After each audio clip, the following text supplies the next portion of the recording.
Hello and welcome to the Excerpt. I'm Taylor Wilson. Across the globe, populations are in precipitous decline. People are simply not having children at the fertility rate needed to sustain our global demography. Here in the US, the fertility rate in 2023 hit a historic low according to the CDC. That means not enough new workers on whose taxes the rest of us depend as we age. So what else do we need to know about the issue, and importantly, what can be done about it? My guest today is Jennifer Sciubba, President and CEO of the nonprofit Population Reference Bureau.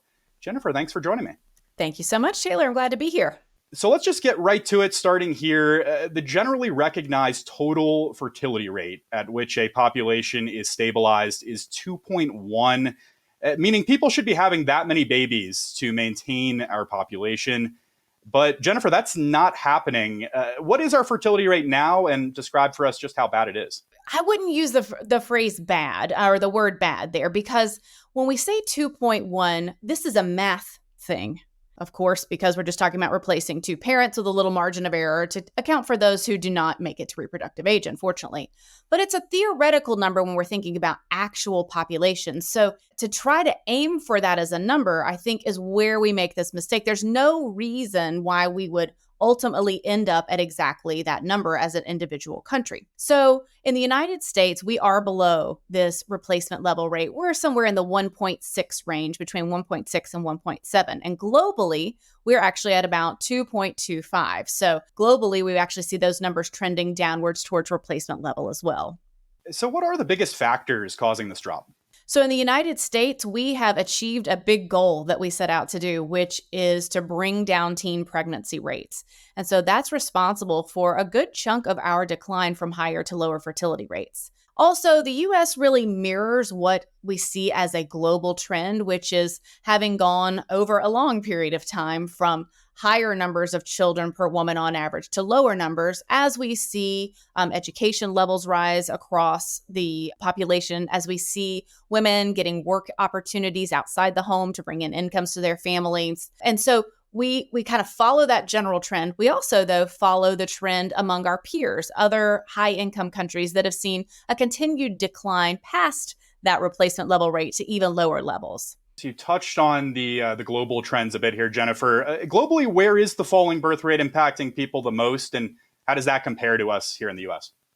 The United States actually fits pretty well with other peers in terms of our income level. We're all below replacement level, and it's just how far below that's interesting. If we really look at this, maybe this group of countries that we would consider ourselves in a club with, we perhaps at the higher end of that, maybe more like a France kind of situation than a Korea situation, because Korea is at the lower end of that. We would call this ultra low fertility rates, or that below 1.4 children per woman. And there are actually quite a few of those as well. Many Eastern European countries fall in line there. We see Japan and South Korea. And so if we're comparing ourselves to those group, we're not quite at that ultra low fertility level yet. Are there places where birth rates remain high? There are a few places and a decreasing number of places where they remain high, but they're still important for us to keep in mind. So when we look at the countries in the world that have an average of 5 or more children per woman, there are only 8 out of around 200. But those 8 will see, of course, a doubling of their populations over the next 30 years. And so they're rapidly growing, and kind of bring us back to this math principles here. We see that this becomes an exponential growth. It's really down everywhere. It's just how far and how fast it's down that differs around the world. So Jennifer, what kinds of negative impacts do we see from declining populations? I mentioned tax collection in the intro. Are there other big ones that would change the way we live? I think they'll all change the way we live. And so when we say, is this negative or positive, the negative comes from if we don't try to change anything. If we just keep going about business as usual, thinking about every structure in our society that was built on the idea of infinite population growth, then we're really going to feel those crunches. But those countries that adapt to this first and best will come out on top. So we might think about the workforce, for example. We know that we have hit peak workforce in many economies. So what does that mean? How do you adjust to that? States have different options for this. Countries around the world can choose to increase immigration but what kind of immigration? They can choose certain skill sets, for example. Countries can also work to help keep people in the workforce longer by providing opportunities for them to upskill or reskill, and by taking laws off the books that actually discriminate against having older workers. In some contexts, they can really work to bring more women into the workforce who have been excluded as well. So it's the idea that if we leave everything the same and we have, for example, just a pay-as-you-go Social Security system where today's workers pay into a pot for the current retirees, as those proportions of the population shift, that becomes really unsustainable. I'm curious, are there any upsides to some of these population shifts, these birth rate shifts that we've been talking about? By itself and in and of itself, this is a good news story. If we're talking about shifting from high to low, I'm a student of population history and of foreign policy, and I know how much money and time and effort was poured into helping bring education levels around the world, helping to bring those up, getting more women educated, having access to family planning, for example. So that actually worked. And now we see these lower fertility rates there. So we also see population aging because we're living longer, which is great. Thank goodness we're living longer. We really have worked hard for this.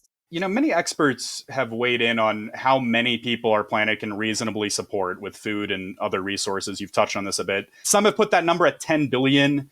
Is an overall declining population across the globe part of this narrative about maximum lives the planet is able to sustain? And if so, how? Absolutely. We think about, what is the carrying capacity of the Earth? And this has been a question for a really long time. If you go back to when Earth first had its 1 billion people, it hit that 1 billion mark. This is the same time that Malthus, famous for thinking about Malthusianism, said that there are too many people and we're not going to be able to feed everyone. And we see this echoed as we hit every other billion milestone. We will reach peak population this century, probably in the 2080s and probably at that 10 billion mark. So it's just adding about 2 more billion people. If we're at the global level, it's not that big of a deal. I mean, in my lifetime, we've added 4, and I'm not that old. So in that sense, it's not that big of a deal, but it's where they will be. And that's where this has more credence, because there really is a relationship, of course, between population and resources and the immediate environment. And so we know this population growth will be concentrated in some of the world's lowest income countries, and their ability to handle that growth in a way that becomes an opportunity for them.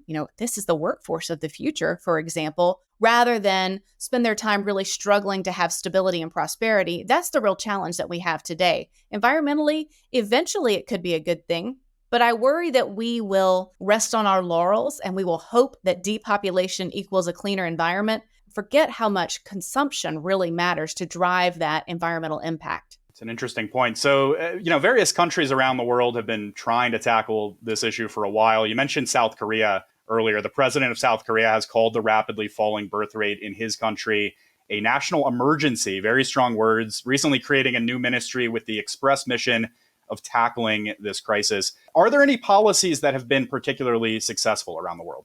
We've often thought of the bar for success as a radical shift in those fertility rate trends. So success would be getting to this theoretical 2.1, for example.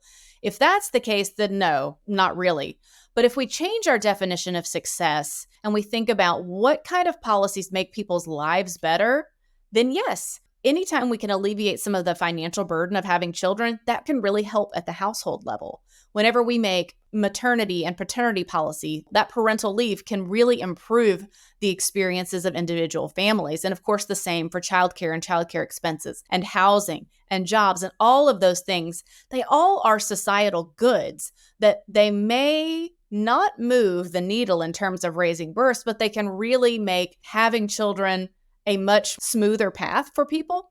Turning to the future, what will the US population look like in 60, 80, 100 years from now? Well, size-wise, the US population depends on whether or not we continue immigration at these levels. So most of the US population growth is these days from immigration. It's not from births, and that's not going to change. So I actually would expect those births to keep trending downwards a bit.